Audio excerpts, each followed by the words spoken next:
જો આટલી બધી સમસ્યાઓ છે તો પછી રાજકોટના લોકો, ગુજરાતના લોકો સતત ભારતીય જનતા પાર્ટીને એ મત કેમ આપતા આવે છે? જો મૂળભૂત રીતે આટલી જ સમસ્યાઓ હોય તો ઉમિતભાઈ, એનો એક જ જવાબ છે કે અત્યાર સુધી રાજકોટ અને ગુજરાતની જનતા પાસે કોઈ સક્ષમ વિકલ્પ નહોતો.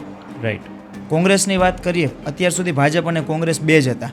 તો કોંગ્રેસ ક્યાંક ને ક્યાંક માત્ર ચૂંટણીલક્ષી પાર્ટી રહી ગઈ હોય એવું લાગે. જ્યારે 30 વર્ષથી આ ચૂંટણી લડાતી આવે છે ત્યારે કોંગ્રેસના કાર્યકર્તા કે હોદ્દેદાર, એક વાક્ય આપણે જોઈને તો પબ્લિકની વચ્ચે આપણને જોવા મળે કે કોંગ્રેસમાં હવે કાર્યકર્તા નથી, નેતાઓ જ છે.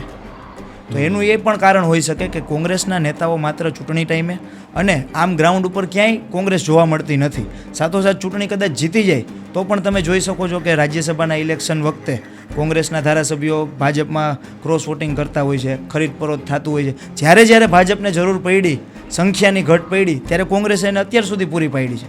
ત્યારે પબ્લિક એવું માની લીધું હતું કે કોંગ્રેસ છે એ ક્યાંય આપણે વિપક્ષ તરીકે કે વિકલ્પ તરીકે ચાલે એમ નથી, એટલે પરાણે ભાજપને વોટ દેતા હતા. પણ હવે અત્યારે આમ આદમી પાર્ટી એક વિકલ્પ છે.